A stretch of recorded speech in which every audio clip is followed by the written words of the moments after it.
Bon, alors, je n'étais pas inquiet avant le début de cette table ronde. Là, je le suis de plus en plus. Charles, il va falloir me rassurer un petit peu. Est-ce qu'en parlant de RGPD, vous allez avoir les moyens de me rassurer?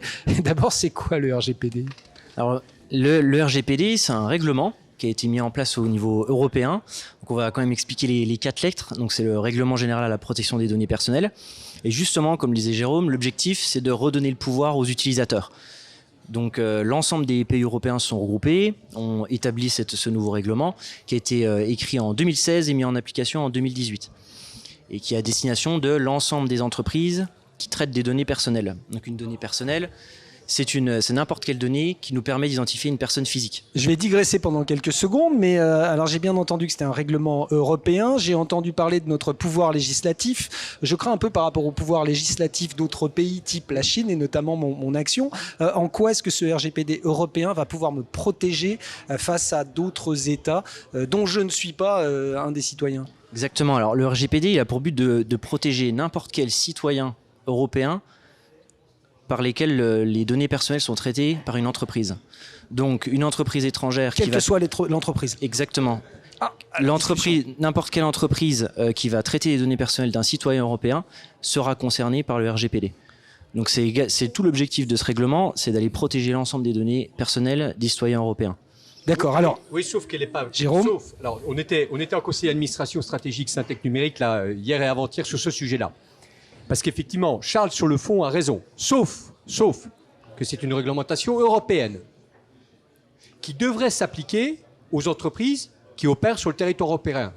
Mais ce qui n'est absolument pas le cas, puisque les entreprises américaines sont sur le droit américain et les entreprises chinoises sont sous le droit chinois.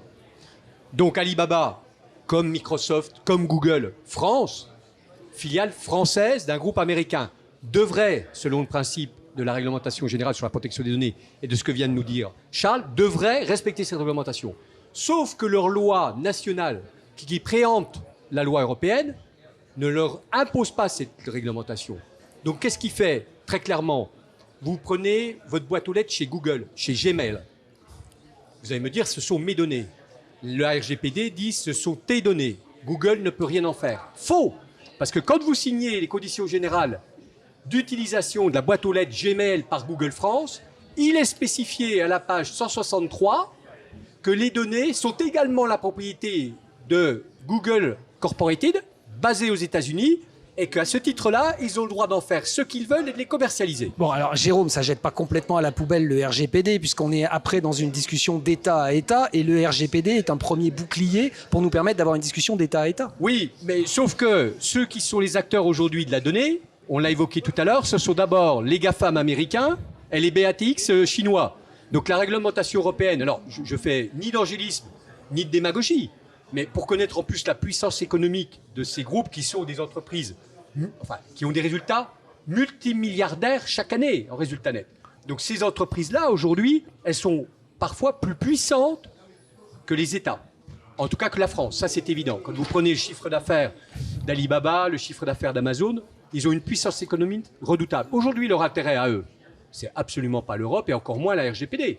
Ce qui les intéresse, c'est leur business. Et c'est ce qu'on évoquait tout à l'heure en préliminaire, c'est que l'État, le seul qui puisse légiférer, en l'occurrence c'est l'État américain et l'État chinois. Mais l'État chinois, dans ce qu'ils viennent de faire, ils n'ont pas légiféré pour dire Alibaba France doit respecter la RGPD européenne. Alors on va laisser Charles apporter ses arguments. Charles, pourquoi se doter justement de ce RGPD? Alors c'est tout l'objectif du RGPD, c'est de redonner le pouvoir à l'utilisateur. L'utilisateur, il est désormais informé de ce que l'entreprise va faire de ses données.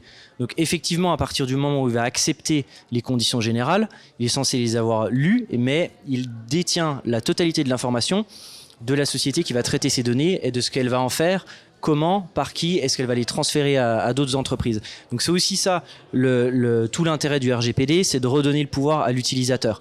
Et l'utilisateur a désormais la possibilité d'effectuer des demandes auprès de l'entreprise pour avoir un certain nombre d'informations et faire supprimer ces données. Bon, donc c'était une évidence pour le groupe que de se doter de cette offre. Tout à fait.